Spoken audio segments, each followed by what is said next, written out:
ఇప్పుడు మనం దీర్ఘచతురస్రాకార బాట వైశాల్యాల విషయంలో టెక్స్ట్ బుక్లో ఎగ్జాంపుల్ 8 చేయబోతున్నాం. అంటే ఉదాహరణ 8వ ఉదాహరణ 60 మీటర్ల పొడవు 40 మీటర్ల వెడల్పు గల దీర్ఘచతురస్రాకార ప్లాటు బయట వైపునకు 3 మీటర్ల వెడల్పు గల బాటను నిర్మించారు. దాని వైశాల్యాన్ని కనుగొనండి. ఇప్పుడు మొదట ఇచ్చిన దానికి రఫ్ డయాగ్రామ్ వేసుకోండి. ఇది దీర్ఘచతురస్రాకార ప్లాట్. దీని కొలతలు వాడు ఏమి ఇచ్చాడు? 60 మీటర్ల పొడవు 40 మీటర్ల వెడల్పు. అంటే ఇది 60, ఇది 40. దీని చుట్టూ బయట వైపుకి అంటే బయట వైపునకు అంటే అంచులు లోపల వైపు ఉన్నాయని అర్థం. బయట వైపునకు ఏ వెడల్పుతో బాట నిర్మించాడు? 3 మీటర్ల వెడల్పుతో బాట నిర్మించాడు. అంటే ఇది వెడల్పు ఎంత? 3 మీటర్లు. ఇది కాంపిటేటివ్ ఎగ్జామ్ కాబట్టి దీనికి ఎక్కువ థియరీ రాయకూడదు. మనకు కావాల్సింది ఏంటి? ఏ ఆన్సర్ కావాలని దాన్ని రప్పించుకోవడం ఇక్కడ ఇంపార్టెంట్. సరే, ఇక్కడ చూద్దాం. ఇక్కడ 3 మీటర్ల వెడల్పు ఉంది. అయితే వాడు ఏమన్నాడు? ఆ బాట యొక్క వైశాల్యాన్ని కనుక్కోమన్నాడు. బాట యొక్క వైశాల్యాన్ని కనుక్కోవాలి అంటే కనుక మనకు కావాల్సింది ఏంటి? లోపల దీర్ఘచతురస్ర వైశాల్యం కావాలి, బయట దీర్ఘచతురస్ర వైశాల్యం కావాలి. లోపల దీర్ఘచతురస్ర వైశాల్యానికి కావాల్సిన కొలతలు ఏంటి? పొడవు వెడల్పు ఉన్నాయి. బయట దీర్ఘచతురస్ర వైశాల్యానికి కావాల్సిన కొలతలు ఏంటి? పొడవు వెడల్పు ఉన్నాయా? లేవు. ఇప్పుడు వాటిని కట్టడమే మన టాస్క్. అయితే ఎలా కడతాం? లోపలికి పొడవు ఎంత ఇచ్చాడు? 60 మీటర్లు. మీకు ముందే చెప్పాను, ఎప్పుడైనా సరే దీర్ఘచతురస్రాకార లేదా చతురస్రాకార బాట వైశాల్యాలు కనుక్కునేటప్పుడు లోపలి కొలతలు ఇచ్చి బయటి కొలతలు రప్పించాలి అంటే మనం ఏం చేయాలి? లోపలి కొలతలకి బాట వెడల్పు యొక్క రెట్టింపును కలపాలి అని చెప్పాను. సరే, అది కాకపోయినా ఇది 60 ఉంది. ఈ 60 ఉంటే ఇక్కడ 3, ఇక్కడ 3 అంటే 2 3లు కలపాలనే కదా అర్థం. అంటే ఇదేనా కదా బాట వెడల్పు. అంటే 60కి 2 3లు కలపాలి. అంటే 60 + 3 × 2 అంటే 2 3లు 6 అంటే ఎంత? 66 మీటర్లు అయింది. అంటే బయట దీర్ఘచతురస్రం యొక్క పొడవు ఎంత అయింది? 66 మీటర్లు. అలాగే లోపల దీర్ఘచతురస్రం యొక్క పొడవు వెడల్పు ఎంత ఇచ్చాడు? 40. ఇక్కడ అర్థం కాకపోతే ఇక మళ్ళీ రాస్తున్నాను. 40. 40 ఇచ్చాడు. మరి బయట వెడల్పు లోపల వెడల్పు నుంచి బయట వెడల్పు రప్పించాలంటే ఏంటి? బాట వెడల్పు యొక్క రెట్టింపును కలపాలి. ఎందుకు? 2 బాట వెడల్పులు కలపాలి కాబట్టి 2 × 3 అంతేనా? సో కాబట్టి 40 + 2 × 3 అంటే ఇప్పుడు ఎంత అవుతుంది? 40 + 6 46. సో కాబట్టి ఇప్పుడు మనకు కావాల్సిన ఏంటి? బయట దీర్ఘచతురస్రం యొక్క పొడవు వెడల్పు 2 ఉన్నాయి, లోపల దీర్ఘచతురస్రం యొక్క పొడవు వెడల్పు 2 ఉన్నాయి. ఇప్పుడు బయట దీర్ఘచతురస్ర వైశాల్యం కట్టి లోపల దీర్ఘచతురస్ర వైశాల్యాన్ని కట్టి బయట దీర్ఘచతురస్ర వైశాల్యం నుండి లోపల దీర్ఘచతురస్ర వైశాల్యాన్ని తీసేయాలి. అంటే బయట దీర్ఘచతురస్ర వైశాల్యం నుండి లోపల దీర్ఘచతురస్ర వైశాల్యాన్ని తీసేస్తే మనకు వస్తుంది బాట అనేది. అప్పుడు ఏం చేస్తాం? సింపుల్. ఇప్పుడు దీని సొల్యూషన్ ఏంటి అంటే బాట వైశాల్యం = బయటి దీర్ఘచతురస్ర వైశాల్యం - లోపలి దీర్ఘచతురస్ర వైశాల్యం. బయటి దీర్ఘచతురస్ర వైశాల్యం ఏంటి? మనం కట్టిన పొడవు వెడల్పులు ఎంత? 66 46. వాటినే గుణించాలి. ఎందుకు? దీర్ఘచతురస్ర వైశాల్యాన్ని సూత్రం ఏంటి? పొడవు × వెడల్పు. బయటి పొడవు ఎంత? 66. బయట వెడల్పు ఎంత? 46. ఆ రెండింటిని గుణించండి. సో 66 × 46 మైనస్ లోపలి దీర్ఘచతురస్ర వైశాల్యం అంటే లోపలి పొడవు × లోపలి వెడల్పు. అంటే ఎంత అయింది? 60 × 40. 60 × 40. ఇప్పుడు గుణించండి. ఈ గుణించే ప్రాసెస్ అనేది కొంచెం జాగ్రత్త చేసుకోవాలి. ఇప్పుడు ఒక్కొక్క అంకెతో గుణించే కంటే నేను ఇక్కడ సింపుల్గా చెప్పేస్తున్నాను చూడండి. 66 × 46 అన్నాం. 46 ఆర్లు. 46ని ఏ విధంగా విడదీసుకోవచ్చు? 40 + 6గా విడదీసుకోవచ్చు కదా. అంటే 46 6 ఆర్లు. 46 ఆర్లు ఎంత అవుతుంది? 46 240. 6 ఆర్లు 36. 200 అంటే ఇదంతా ఏంది? 46 240. 6 ఆర్లు 36 కలిపితే ఎంత అయింది? 276 అయింది. అంటే 276 46 ఆర్లు. 276కి 6ని పెట్టేయండి. అయిపోయింది. 27 ఉంది. 46 ఆర్లు మళ్ళీ 276. ఆ 276కి 27 కలిపేయండి. ఎంత అవుతుంది? 13 10 ఓకే 3 అంతేనా? అంటే ఎంత అయింది? 3036. సో కాబట్టి దీని ఆన్సర్ ఎంత? 3036 మైనస్ 60 ఎంత? 2400 కదా, 2400 తీసేస్తే మిగిలింది ఎంత? 3036 నుండి 2400 తీస్తే 636 కదా, 636 చదరపు సెంటీమీటర్లు. ఓకే, సో అందరికీ ఇప్పుడు ఈ లెక్క చేసే విధానం క్లియర్ కట్గా అర్థమయ్యే ఉంటుంది. ఒక్కసారి ఎవరికైనా అర్థం కాని వాళ్ళ కోసం ఒకసారి చెప్పేస్తాను. ఏంటి అంటే ఇక్కడ మనకి వాడు లోపల దీర్ఘచతురస్రం కొలతలు ఇచ్చాడు. ఓకే, దాని చుట్టూ బాట బయట వైపు నిర్మించాడని చెప్పాడు. అది ఏ వెడల్పుతో నిర్మించాడని చెప్పాడు? 3 మీటర్ల స్థిరమైన వెడల్పుతో నిర్మించాడని చెప్పాడు. మొట్టమొదటి మన బాట వైశాల్యం కావాలి అంటే బయట దీర్ఘచతురస్ర వైశాల్యం కావాలి, లోపల దీర్ఘచతురస్ర వైశాల్యం కావాలి. బయట దీర్ఘచతురస్ర వైశాల్యం కట్టడానికి కావాల్సిన కొలతలు బయట పొడవు వెడల్పు. అంటే బయట పొడవు వెడల్పు కావాలంటే ఏం చేస్తాం? లోపలి పొడవుకి బాట వెడల్పు యొక్క రెట్టింపును కలిపితే బయట పొడవు, అలాగే లోపలి దీర్ఘచతురస్రం యొక్క వెడల్పుకి బాట వెడల్పు యొక్క రెట్టింపుని కలిపితే బయట దీర్ఘచతురస్రం యొక్క వెడల్పు వస్తాయి. తర్వాత బయట దీర్ఘచతురస్ర వైశాల్యం అనేది బయట పొడవు ఇంటూ బయట వెడల్పు, లోపలి దీర్ఘచతురస్ర వైశాల్యం అనేది లోపలి పొడవు ఇంటూ లోపలి యొక్క వెడల్పు. వాటిని మల్టిప్లై చేసి సింప్లిఫై చేస్తే ఆన్సర్ ఎంత వచ్చింది? 636 చదరపు సెంటీమీటర్లు వచ్చింది. ఈ విధంగా మనం ఈ లెక్కలు చేయాలన్నమాట. ఇది టెక్స్ట్ బుక్ ఎక్సర్సైజ్ కాదు, టెక్స్ట్ బుక్లో ఒక ఎగ్జాంపుల్. ఇలాంటి ఉదాహరణ ఇంకా ఇలాంటి వేరు రకాల ఉదాహరణలు టెక్స్ట్ బుక్లో ఏంటున్నాయో నెక్స్ట్ చూద్దాం.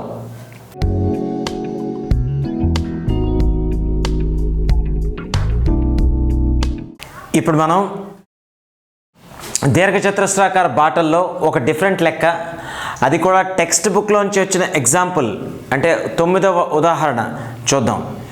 ఒక దీర్ఘచతురస్రాకార మైదానం యొక్క పొడవు వెడల్పులు వరుసగా 90 మీటర్లు 60 మీటర్లు. ఓకే, ఈ మైదానంలో పటంలో చూపిన విధంగా PQRS మరియు EFGH అనే 2 రోడ్లను ఒక్కొక్కటి 3 మీటర్ల వెడల్పుతో నిర్మించారు. ఈ రోడ్లు దీర్ఘచతురస్రం యొక్క భుజాలకు సమాంతరంగా ఉండి మైదానం మధ్య భాగంలో అవి ఒకదాన్ని ఒకటి కలుసుకుంటున్నాయి. అయినా మనకు అడిగింది ఏంటి? రోడ్డు యొక్క వైశాల్యం ఎంత? నెక్స్ట్ ఇక్కడ చదరపు అని రాయలేదు, చదరపు మీటర్లకు 110 రూపాయల చొప్పున రోడ్డు నిర్మాణానికి అయ్యే ఖర్చు డాష్. ఇది మనకి ఇచ్చిన క్వశ్చన్. ఇది ఇలా టెక్స్ట్ బుక్లో ఇచ్చిన ఎగ్జాంపుల్నే నేను మీకు ఎక్స్ప్లెయిన్ చేస్తున్నాను. అయితే మొట్టమొదట ఈ లెక్క చూడడానికి పెద్దదిగాను ఏదో క్లమ్జీగాను కనిపిస్తుంది, కానీ నిజానికి ఈ లెక్క అంత సులువైన లెక్క ఇంకోటి లేదు. అంటే మొట్టమొదటి క్యాలిక్యులేషన్ మీద పడడం కాదు, అసలు విషయం ఏంటో అర్థం చేసుకుంటే చాలా సింపుల్ లెక్క ఇది. చూద్దాం, లెక్క చదివి ఈ పెద్ద లెక్కకి ఇక్కడ ఏంటి ఫిగర్లు ఇచ్చాడో చూద్దాం. ఒకసారి చూడండి. ఒక దీర్ఘచతురస్రాకార మైదానం యొక్క పొడవు వెడల్పు వరుసగా 90 60. చూడండి, దీని యొక్క పొడవు ఎంత? 90. దీని యొక్క వెడల్పు ఎంత? 60. అది మైదానం. ఓకే, దాని తర్వాత ఈ మైదానంలో పటంలో చూపిన విధంగా PQRS అనేది ఎక్కడ చూడండి, ఇగో PQRS ఇది ఒక దీర్ఘచతురస్రాకారంగా ఉండే రోడ్డు నిర్మించబడింది. అలాగే EFGH చూడండి, EFGH ఇది ఒక రోడ్డు, ఇది కూడా దీర్ఘచతురస్రాకారంగా ఉండే ఒక రోడ్డు నిర్మించబడింది. ఓకే, అనే 2 రోడ్లను ఒక్కొక్కటి 3 మీటర్ల వెడల్పుతో నిర్మించారు. చూడండి, ఒక్కొక్క రోడ్డు యొక్క వెడల్పు ఎంత? 3 మీటర్లు. ఓకే, దాని తర్వాత ఈ రోడ్లు దీర్ఘచతురస్రం యొక్క భుజాలకు సమాంతరంగా ఉండి మైదానం మధ్య భాగంలో ఒకదాన్ని ఒకటి కలుసుకుంటున్నాయి. ఇప్పుడు చూడండి, ఈ రోడ్డు అనేది ఇగో చూడండి, EFGH అనే రోడ్డు ఓకే దీర్ఘచతురస్రం యొక్క పొడవుకి సమాంతరంగా ఉందా లేదా? అలాగే ఈ రోడ్డు అనేది ఎలా ఉంది అంటే PQRS అనే రోడ్డు దీర్ఘచతురస్రం యొక్క ఈ భుజానికి సమానంగా ఉంది, అంటే ఇటు వెడల్పుకి సమాంతరంగా ఉంది. దీనికి ఈ రోడ్డు ఎలా ఉంది? సమాంతరంగా ఉంది. అంటే ఈ రోడ్డు ఈ అంచు సమాంతరంగా ఉన్నాయి. ఓకే, అలాగే ఆ 2 రోడ్లు ఎక్కడ కలుసుకుంటున్నాయి? మధ్య భాగంలో కలుసుకుంటున్నాయి. చూడండి, రెడ్ కలర్తో చూపెట్టాను దాన్ని. ఓకే, అది వాడిచ్చిన ఇన్ఫర్మేషన్. ఇంత రాసిన లెక్కకి అర్థం ఈ మాత్రమే. ఇప్పుడు వాడు ఏం చెప్తున్నాడంటే ఆ రోడ్డు యొక్క వైశాల్యం ఎంత, అలాగే దాని నిర్మాణానికి చదరపు మీటర్కి 110 రూపీస్ చొప్పున అయ్యే ఖర్చు ఎంత అని అడిగాడు. సరే పక్కన పెట్టండి. రోడ్డు ఇప్పుడు మన టార్గెట్ ఏంటి? రోడ్డు వైశాల్యం ఎంత? మీకు మళ్ళీ చెప్తున్నాను, ప్రతి సందర్భంలో బయట ఫిగర్లోంచి లోపల ఫిగర్ తీసేయాలనేది కరెక్ట్ కాదు. సాధారణంగా మనకి చెప్పే లెక్కలు ఆ విధంగా ఉంటాయి. కొన్నిసార్లు డిఫరెంట్ లెక్కలు కూడా వస్తాయి. ఇది ఒక different case. Okay, 7th class స్థాయిలో ఒకవేళ 7th క్లాస్ స్టూడెంట్స్ కనుక ఎగ్జామ్లో ఇస్తే ఇది ఒక 5 మార్కుల లెక్క అనమాట, పెద్ద లెక్క వస్తుంది. దాన్ని మనం కాంపిటేటివ్ ఈజీగానే సాల్వ్ చేస్తాం. ఏంటి అంటే ఒకసారి చూడండి. ఇప్పుడు ఇది ఒక దీర్ఘచతురస్రమా కాదా? అవును. ఇది ఒక దీర్ఘచతురస్రమా కాదా? అవును. చూడండి, EFGH ఇది ఒక దీర్ఘచతురస్రం. PQRS ఇది ఒక దీర్ఘచతురస్రం. వీడేమన్నాడు? ఫైనల్గా వాడు అడిగినది రోడ్డు యొక్క వైశాల్యం ఎంత. ఓకే, రోడ్డు యొక్క వైశాల్యం ఎంత అని అడిగితే ఈ రోడ్డు యొక్క వైశాల్యం అలాగే ఈ రోడ్డు యొక్క వైశాల్యం కట్టేస్తే సరిపోయినట్టుగా.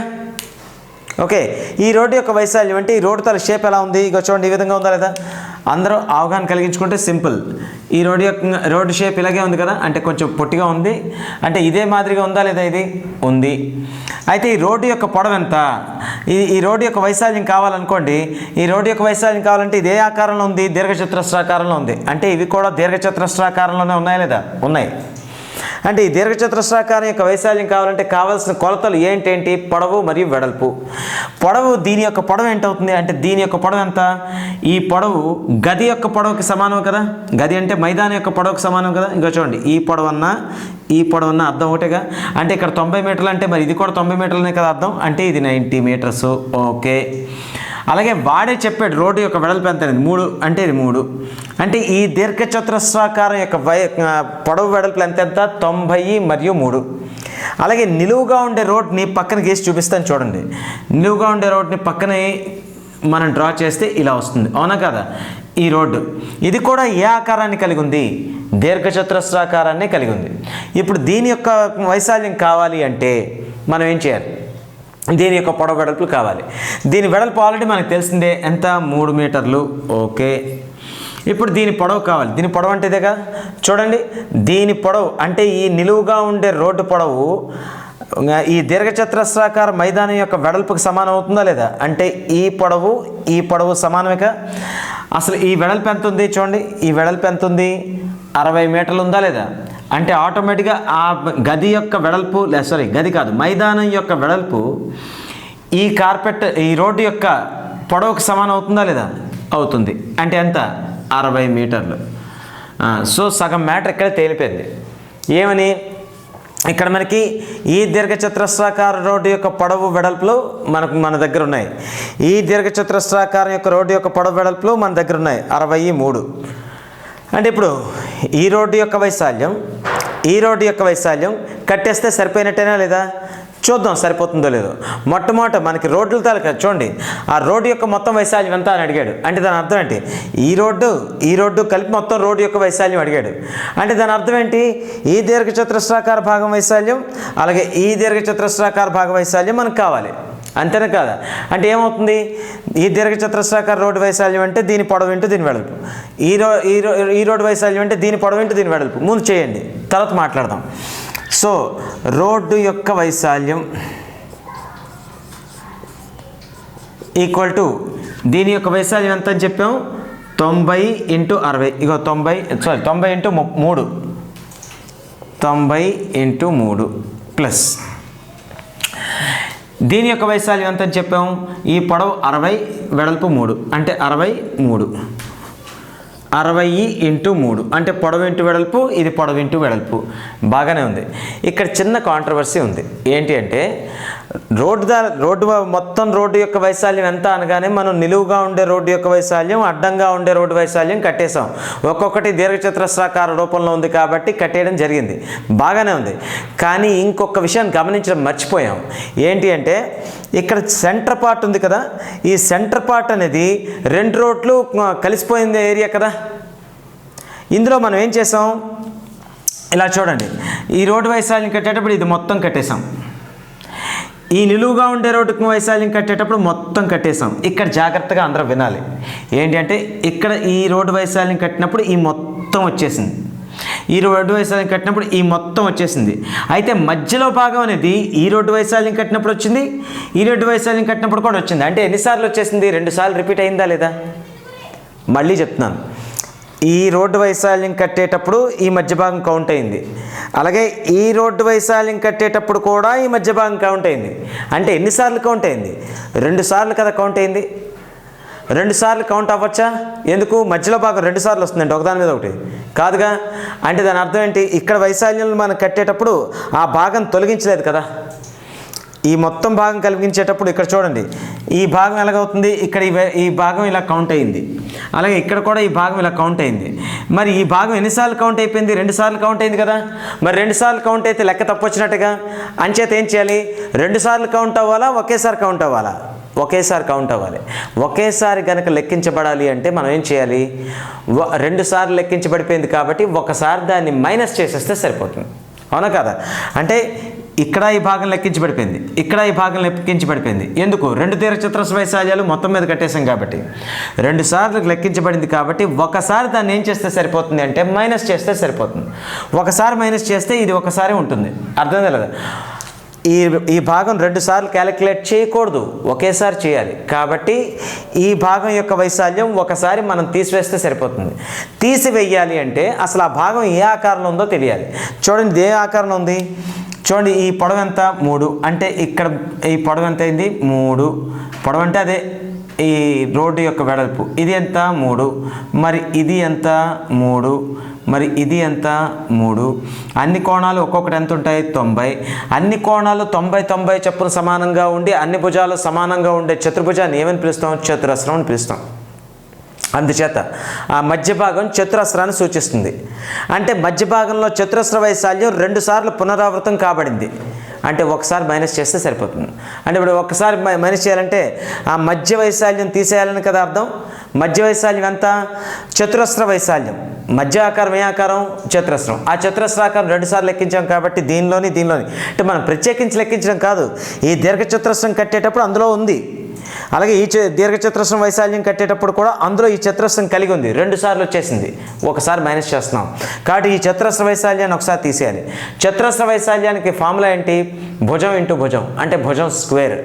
ఇక్కడ భుజం ఎంత ఉంది? 3 3 3 3. అంటే ఏంటి? భుజం 3 కాబట్టి దాని యొక్క వైశాల్యం ఎంత అవుతుంది? 3 స్క్వేర్. ఈ లెక్క చేసేటప్పుడు మనం తీసుకోవాల్సిన జాగ్రత్త ఇదే. సర్వసాధారణంగా ప్రతి ఒక్కళ్ళు రోడ్డు యొక్క వైశాల్యాలు అని కానీ ఏం తీసుకుంటారు? ఈ రోడ్డు యొక్క వైశాల్యం, ఈ రోడ్డు యొక్క వైశాల్యం, మొత్తం రోడ్డు వైశాల్యం అయిపోయింది అనుకుంటారు. బాగానే ఉంది. కానీ 2 రోడ్లు దేని మట్టికి అది ఉన్నాయా లేదా ఒకదానిపైన ఒకటి వచ్చాయా? ఎక్కడైతే ఒకదానిపైన ఒకటి వచ్చాయో అవి 2 సార్లు లెక్కించబడ్డాయి. ఆ ఒకదానిపైన ఎక్కడైతే ఒకదాన్ని ఒకటి కలుసుకున్నాయో ఆ కలుసుకున్న ప్రదేశంలో 2 సార్లు లెక్కించబడింది కాబట్టి ఒకసారి మైనస్ చేయాలి. అది ఆ ఒకసారి మైనస్ చేస్తే ఇది అవుతుంది. సో కాబట్టి ఇంకా మిగిలింది క్యాలిక్యులేషనే. ఇంకా క్యాలిక్యులేషన్ ఏమవుతుంది చెప్పండి. ఇక్కడ 93 270, 63 180. ఓకే, మైనస్ ఎంత? 9. ఇప్పుడు చూడండి, 270 180 ఎంత? 450గా. 450లో 9 పోగా ఎంత ఉంటుంది? 441 చదరపు మీటర్లు. ఓకే, అంటే ఇప్పుడు ఆ రోడ్డు యొక్క వైశాల్యం ఎంత అయింది? రోడ్డు యొక్క వైశాల్యం ఏంటేంటి? ఇక ఈ భాగం అలాగే ఈ భాగం మధ్యలోది కూడా ఒకేసారి లెక్కించాం, ఎందుకంటే ఒకసారి తీసేసాం కాబట్టి. ఓకే, ఇక్కడ మనకి ఇందులో గుర్తుండాల్సిన కీ పాయింట్ ఏంటి అంటే జనరల్గా 2 దీర్ఘచతురస్ర వైశాల్యాలు కట్టేయడం మాత్రమే కాకుండా అందులో మధ్య భాగంలో ఉండే చతురస్ర వైశాల్యం ఈ రెండిట్లో 2 సార్లు రిపీట్ అయ్యింది కాబట్టి ఒకసారి తీసేయడం అనేది ఇక్కడ కీ పాయింట్. ఇది చేయకపోతే మనం తప్పు చేసినట్టు అవుతుంది. సో కాబట్టి ఎంత వైశాల్యాన్ని కలిగి ఉంది? 441 చదరపు మీటర్ల వైశాల్యాన్ని కలిగి ఉంది ఈ మొత్తం రోడ్ అనేది. ఓకే, ఇది ఫస్ట్ లెక్క అయిపోయింది. ఇప్పుడు లెక్క నెంబర్ 1 అయిపోయింది. ఇప్పుడు ప్రాబ్లం 2. ఈ ప్రాబ్లం 2లో మనకేం అడిగాడు వాడు?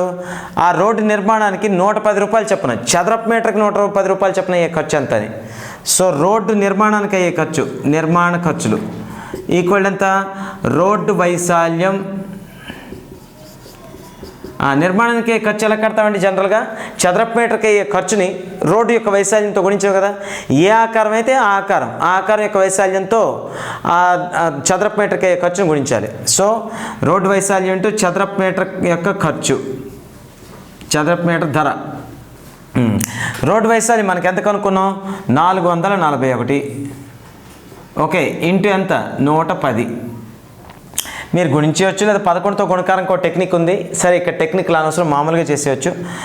0 పక్కన వేసేయండి. 11 ఒకట్ల 11, ఇక్కడ 1 ఉంది. 11 4 44, 1 45. 5 ఇక్కడ వేసుకుంటున్నాం, 4 ఉంది. 11 4 44, 4 48. కాబట్టి ఆ రోడ్డు నిర్మాణానికి చదరపు మీటర్కి 10 రూపాయలు చొప్పున అయ్యే ఖర్చు మొత్తం ఎంత 48,510 రూపాయలు. అంటే 48,510 రూపాయలు. ఓకే, 48,510 రూపాయలు ఖర్చు అయింది. ఇది రెండో లెక్కకు ఆన్సర్. ఇది మన టెక్స్ట్ బుక్లో 7th క్లాస్లో ఇచ్చిన ఒక ఎగ్జాంపుల్ ప్రాబ్లం. ఓకే, కొంచెం డిఫరెంట్గాను ఉంటుంది. ఎవరైతే నాన్ మ్యాథ్స్ క్యాండిడేట్స్ ఉన్నారో వాళ్ళు కొత్తగాను ఉండొచ్చు. కానీ ఈ ప్రాబ్లం చేయడానికి జాగ్రత్తగా మీరు ఆలోచిస్తే క్యాలిక్యులేషన్ పార్ట్ అసలు ఏం లేదు. ఉండాల్సిందంతా ఏంటి, ఐడియా. అంటే ఎప్పుడైనా క్షేత్రగణితంలో పై స్థాయికి వెళ్ళే కొద్దీ మీకు ఫార్ములాస్ మీద ఉండే క్యాలిక్యులేషన్స్ కంటే ఇంపార్టెంట్ కాన్సెప్టు, దాని యొక్క ఆకారం ఎలా ఉంటుందని ఇమాజిన్ చేయగలగాలి. అంటే ఊహించే శక్తి ఉండాలి. అలా ఊహించే శక్తి ఉంటే సగం పని ఏంటి అంటే ఆలోచనలో గడిచిపోతే కొద్ది భాగం మాత్రమే క్యాలిక్యులేషన్ ఉంటుంది. అంటే ఇక్కడ ఐడియాకి ఇంపార్టెన్స్ ఉందే తప్ప క్యాలిక్యులేషన్కి పెద్దగా ఇంపార్టెన్స్ లేదు. ఇలాంటి ప్రాబ్లమ్స్ వచ్చేటప్పుడు ఆలోచనకు పదును పెట్టాలి. సరే, ఇక్కడికి అర్థమైంది అనుకుంటున్నాను. నెక్స్ట్ ప్రాబ్లం చూద్దాం.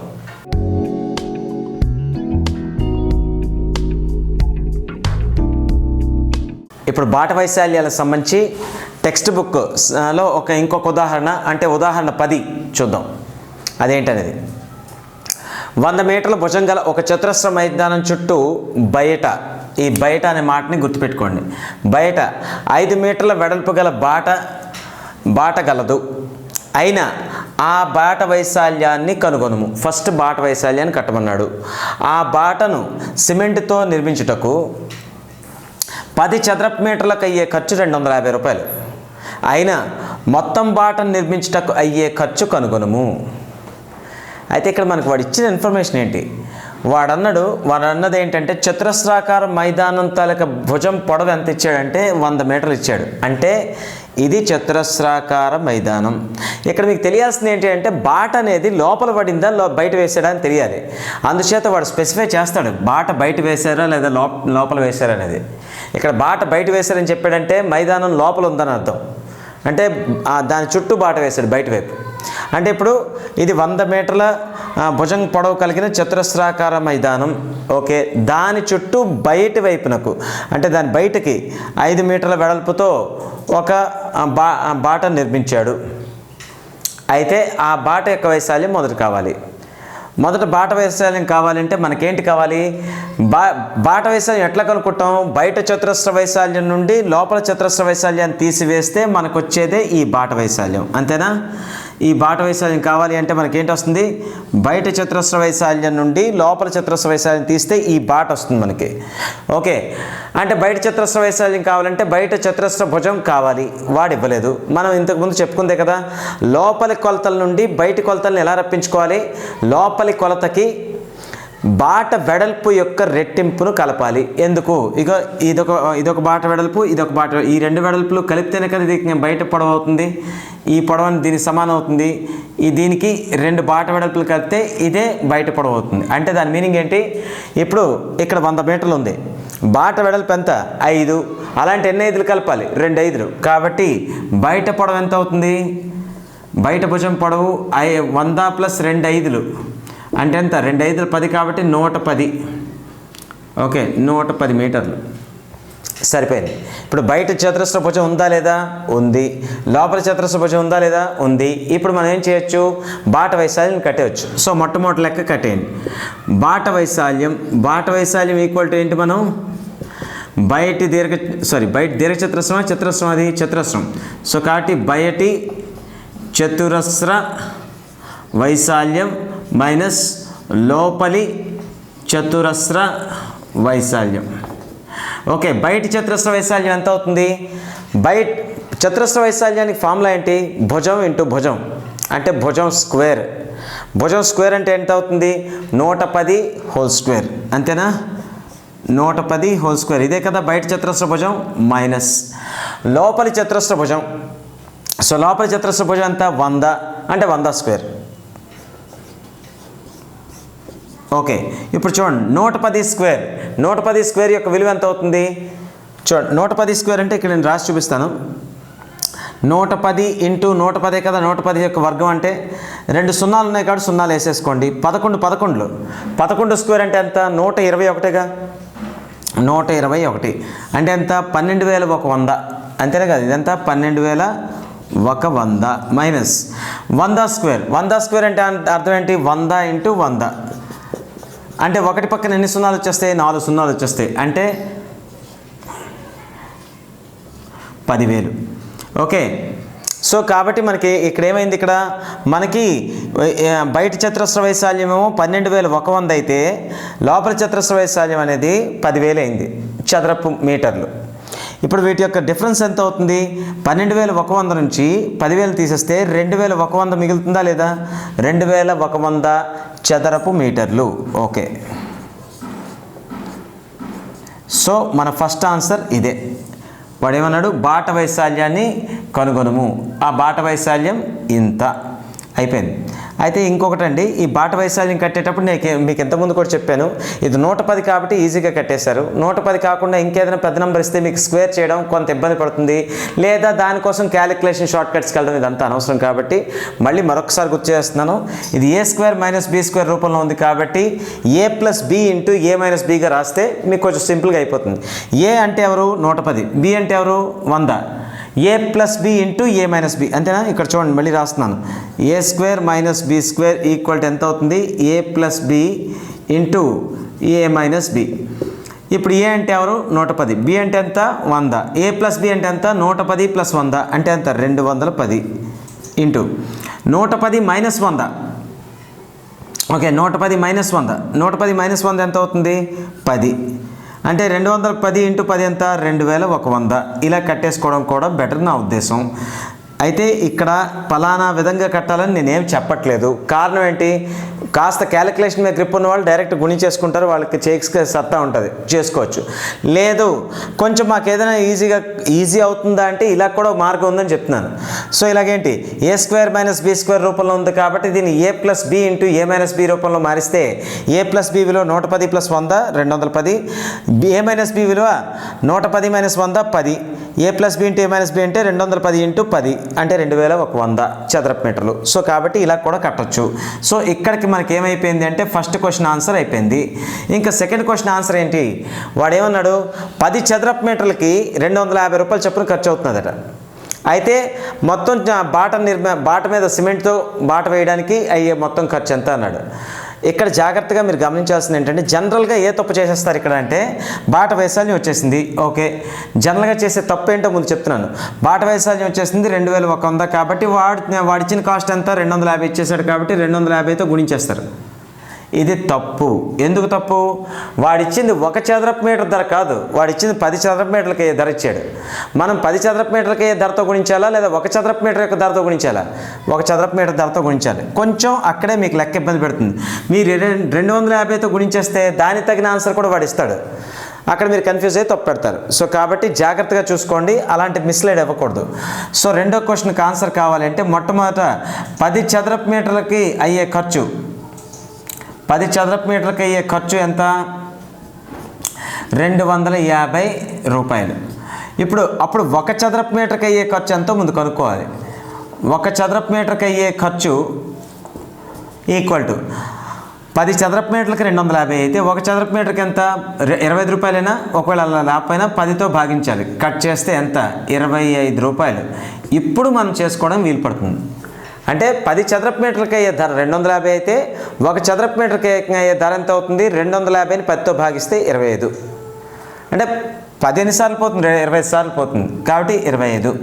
ఇప్పుడు చదరపు మీటర్ ధర ఉన్న తర్వాత మనం ఏం చేయాలి, నిర్మాణానికి అయ్యే ఖర్చు అంతేనా, బాట నిర్మాణానికి అయ్యే ఖర్చు ఈక్వల్ టు ఏంటది బాట వైశాల్యాన్ని మనం దేంతో గుణించాలి, చదరపు మీటర్ ధరతో గుణించాలి అంతేనా, చదరపు మీటర్ ధర. కాబట్టి బాట వైశాల్యం మనకి ఎంత వచ్చింది, 2100 చదరపు మీటర్లు, అంటే 2100 స్క్వేర్ మీటర్స్ ఇంటూ ఒక చదరపు మీటర్కి అయ్యే ఖర్చును మనం ఇప్పుడే కనుక్కున్నాం 25. సో 2100ని 25తో గుణించాలి. మనం ఇక్కడ సున్నాలు ఎలాగా వస్తాయి కాబట్టి ముందే వేసేసుకోండి. 21, 25 ఒకట్ల 25, 2 పక్కన ఉంచాం. 25 రెళ్ళ 50, 50ని 2 52. కాబట్టి మనకి ఖర్చు ఎంత అవుతుందంటే 52,500 రూపాయలు. ఇలా వేయగానే ఇది ఒకటని తీసుకోగలరు, ఇది రూపాయలు అని చెప్పడానికి పెట్టే సింబల్ అంతే. సో కాబట్టి ఎంత ఖర్చు అవుతుంది, 52,500 రూపాయలు ఖర్చు అవుతుంది మొత్తం బాట వేయడానికి. ఈ లెక్కలో స్పెషల్ ఏమైనా ఉందా, లేదు. బాటలకు సంబంధించిన ఇదివరకు ఏదైతే ధర్మాలు చెప్పానో అదే ధర్మాలను అనుసరించి మనం ఈ లెక్క చేసాం. కాకపోతే లెక్క చేసేటప్పుడు మనం మర్చిపోయి చేయకూడదు. ఇక్కడ వాడు ఏంటి అంటే వాడు 1 చదరపు మీటర్కి అయ్యే ఖర్చు ఇచ్చాడు అనుకుని 250తో గుణించేసామో మనకి ఎంత వస్తుంది, 5,25,000 వచ్చేస్తుంది. ఆన్సర్లో వాడు 5,25,000 కూడా ఆప్షన్ ఇస్తాడు, మీరు వెంటనే కనెక్ట్ అవుతారు. కానీ వాడు ఇచ్చింది ఎన్ని చదరపు మీటర్లకి, 10 చదరపు మీటర్లకి. 10 చదరపు మీటర్కి అయ్యే ఖర్చు నుంచి 1 చదరపు మీటర్కి అయ్యే ఖర్చును రప్పించిన తర్వాత మీరు గుణించాలి, ముందుగా గుణించకూడదు. సరేనా? సో కాబట్టి మనకి ఆన్సర్ ఏంటైంది, దానికి వైశాల్యం 2100 చదరపు మీటర్లు, అలాగే దాని యొక్క ఖర్చు అంటే మొత్తం బాట నిర్మాణానికి అయ్యే ఖర్చు 52,500 రూపాయలు. సో ఇది ఈ లెక్క. దీని తర్వాత మనం టెక్స్ట్ బుక్లో బాట వైశాల్యాలకు సంబంధించి ఒక అభ్యాసం ఇచ్చాడు, దాన్ని నెక్స్ట్ వీడియోలో చూద్దాం. అందరికీ నేను ఇలా నెమ్మదిగా చెప్పడానికి గల కారణం ఏంటి అంటే ప్రతి ఒక్క నాన్ మ్యాథ్స్ అభ్యర్థికి చెప్పే కంటెంట్ పూర్తి స్థాయిలో మైండ్లోకి ఎక్కాలి. మా బాధ మీరు ఏదో మా లెక్కలో షార్ట్ కట్స్ వినేసి అప్పటికప్పుడు ఇన్స్టెంట్గా పొందే ప్రయోజనాన్ని మేము పెద్ద ఇంపార్టెన్స్ ఏమో. ఒక కాన్సెప్ట్ని 100% అర్థం చేసుకున్న తర్వాత ఆ అభ్యర్థి ఇంకోసారి ఆ టాపిక్ చేయాల్సిన అవసరం ఉండదు. ఏదైనా వచ్చే ఎగ్జామ్ ముందు జస్ట్ ఒకసారి అలా కొన్ని లెక్కలు చేస్తే వాడికి తెలిసిపోతుంది. సో కాబట్టి కాన్సెప్ట్ని ఎక్కించుకోవాలనే ఉద్దేశంతో ప్రతి ఒక్క విషయాన్ని కూలంకుషంగా చెప్పడం జరుగుతున్నది. సో మా ఈ చెప్పే విధానం మీకు ఏ విధంగా అనిపిస్తుంది అన్న విషయాన్ని కామెంట్లో తెలపండి. అలాగే మీకు ఇంకా ఏమైనా కావాల్సిన కంటెంట్ ఉంటే కనుక దాన్ని కూడా కామెంట్స్లో పెట్టండి. మేము ఖచ్చితంగా వాటన్నిటిని చూసి దానికి తగ్గట్టు వీడియోస్ చేయడానికి ప్రయత్నిస్తాం. ఓకే, సో కాబట్టి ఈరోజుకి ఇంతే.